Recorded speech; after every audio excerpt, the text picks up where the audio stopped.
The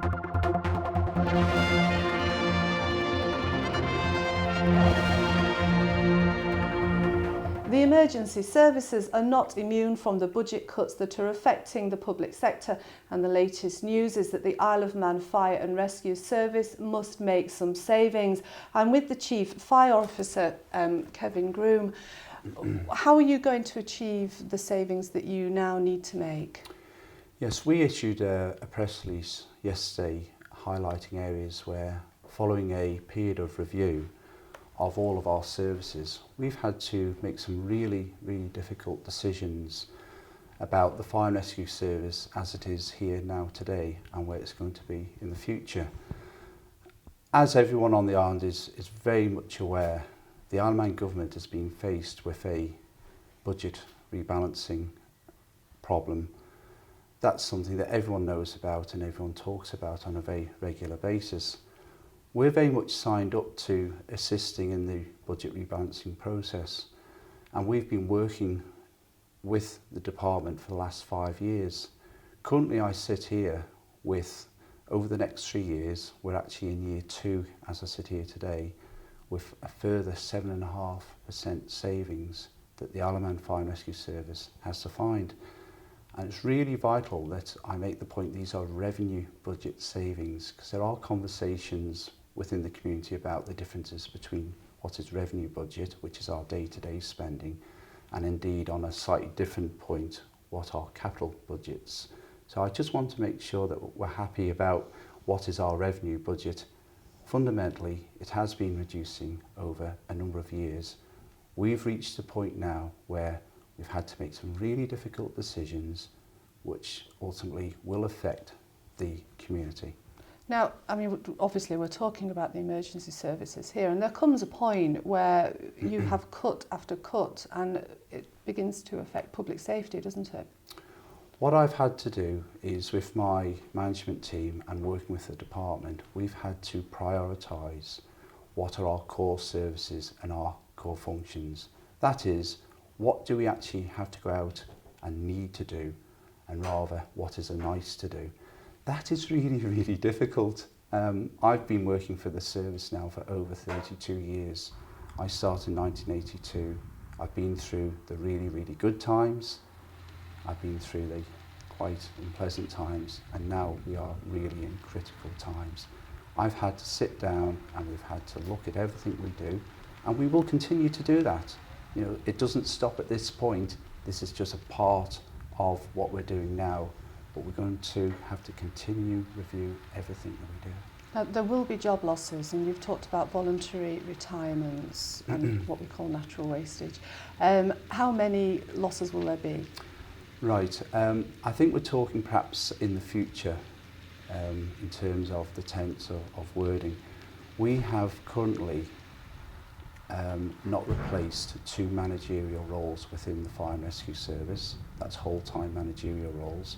And we have also not replaced 3 retained duty system personnel in the service. With the non-replacement of posts, these posts, there's always going to be an effect.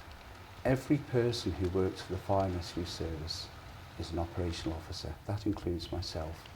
So, for example, in November 2013, when the huge fire came up at the Mount Murray Hotel, it was really a case of clear the decks, and we had to put our resources to deal with that fire, which I believe we dealt with very effectively, and that was well reported within the press. Whilst we're dealing with that fire, we also have to maintain a strategic level of fire cover across the Isle of Man, and that was provided at that time by our retained firefighters, either coming to Douglas Station to provide cover or as well providing cover across the rest of the island. I have to be really careful here that when the resource element, which is our people, are continually being reduced in their numbers, there comes a point where we will be able to unoperate or operate effectively. So by doing these changes, announcing these changes, by prioritizing our core functions, what I'm trying to do, to the best of my ability, is to protect that frontline response.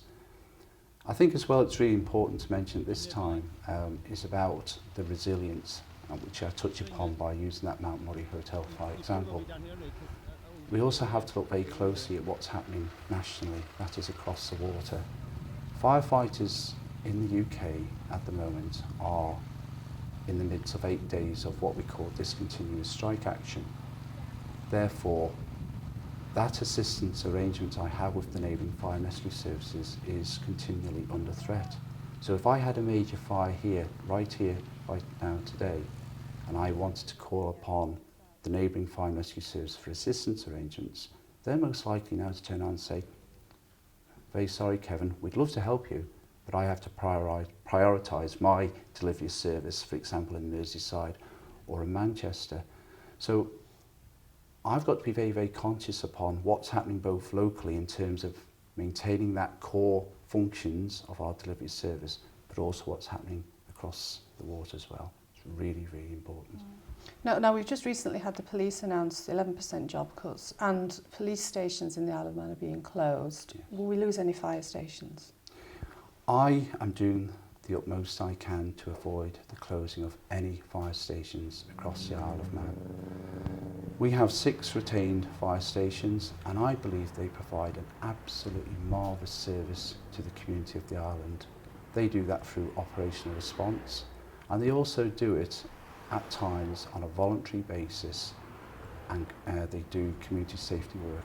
They go into the schools, they hold coffee mornings, and they provide a wonderful service to their local community.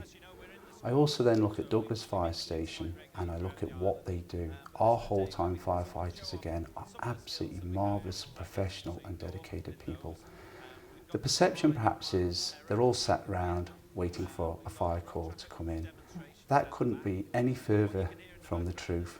They do, obviously they have to train, they have to prepare, they have to maintain equipment. We do a lot of in-house servicing of equipment, breathing apparatus, cylinders, gas tight suits, all our specialist equipment. And that brings it all together. So when the call comes in, we are correctly trained and prepared and ready to respond. And that's something that I'm very, very proud of. I'm really proud of the people that work for me.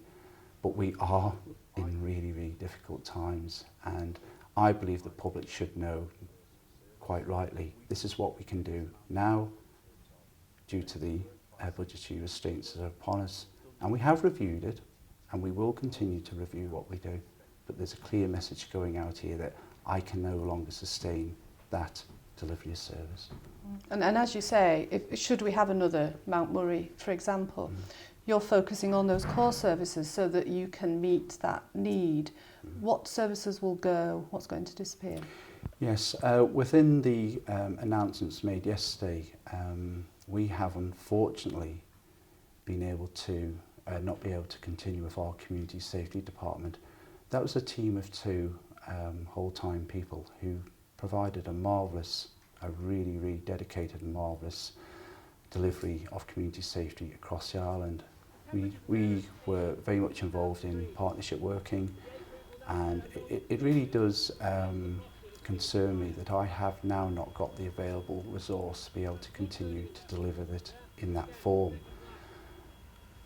2 or 3 weeks ago, I was asked about the Drive Safe, Live Long. That came up as a question in Tynwald. An appropriate response was provided, and I actually went onto the media to say that that is one element of our community safety work which I would never want to stop it happening. It provides a clear message to the youth of the island, gives a great example of working with the Isle of Man Constabulary, the Isle of Man Ambulance and Paramedic Service, and a very good friend of ours who is Mrs. Sandra Dimlow, who unfortunately lost her daughter in a very tragic road traffic collision a few years ago. When we look at this delivery of community safety, yes, of course, we've got to think differently. How can we deliver it differently?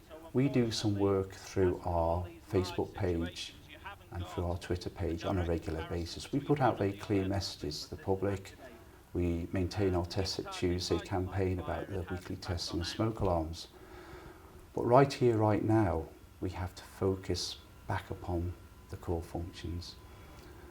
It's really worth mentioning at this time that across our retained stations, and indeed Douglas Fire Station, people do expend more time on driving the service forward. That is, they'll come in their own time and they'll go out and visit schools, they'll pay school visits. We hold open events. That comes at complete and neutral cost to the public. And I believe it is really important, but it comes back to the point, it's about prioritising of our delivery of services.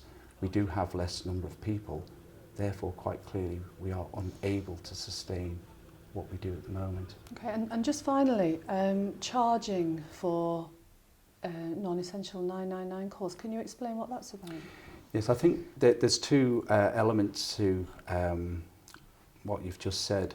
First and foremost, if we look at unwanted automatic fire alarm activations in premises across the island, again for a number of years we've been reviewing about why are we continually getting called to this type of property for that type of occurrence.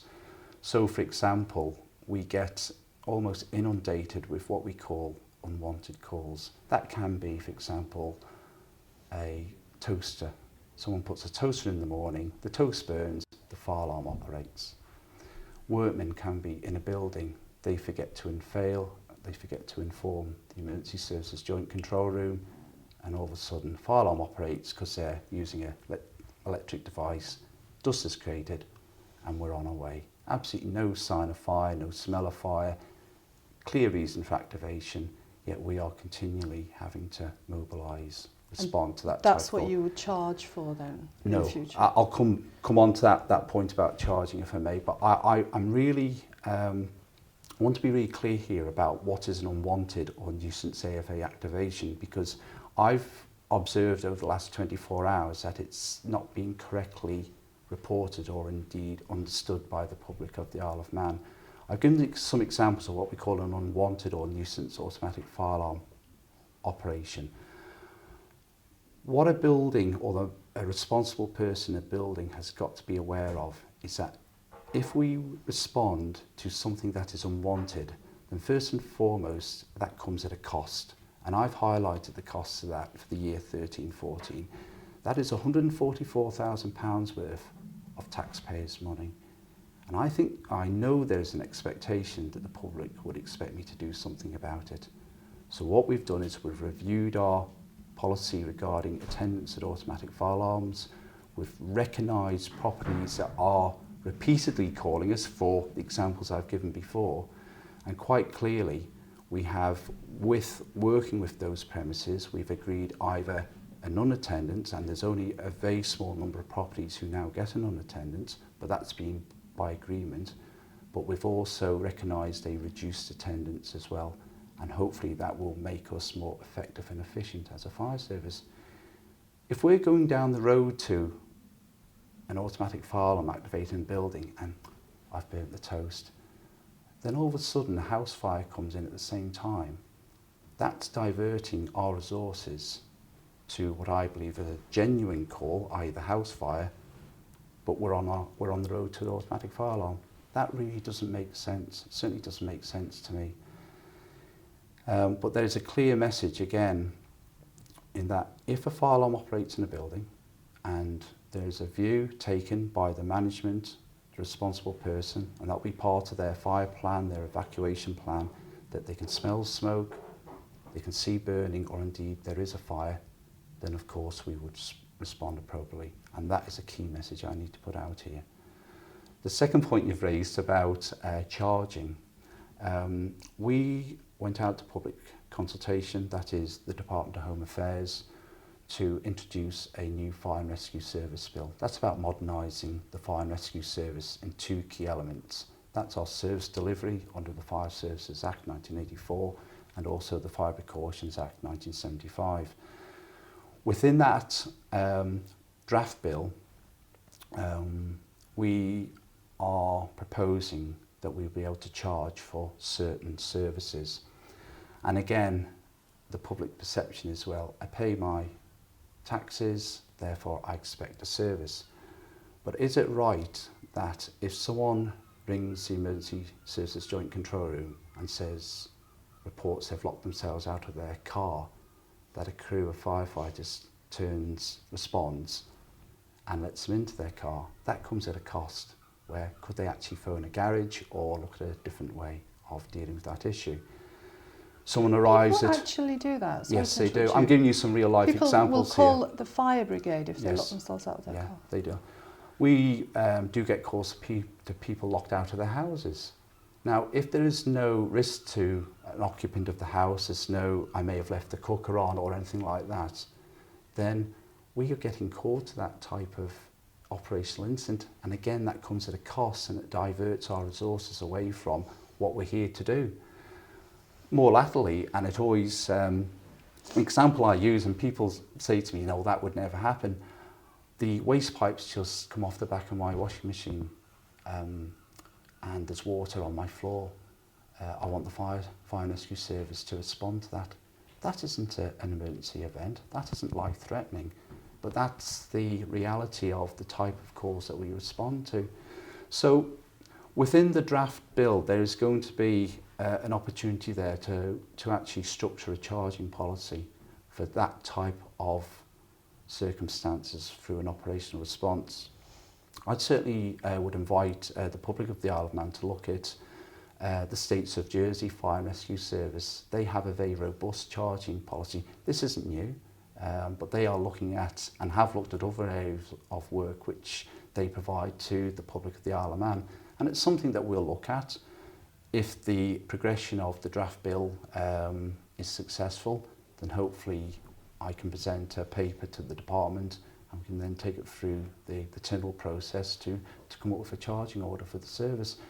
We can't do everything that we used to do in the past. I haven't got the resources, I haven't got the people, and indeed the continuing budgetary restrictions have got to be continually reviewed in light of what I can do and what I can't do.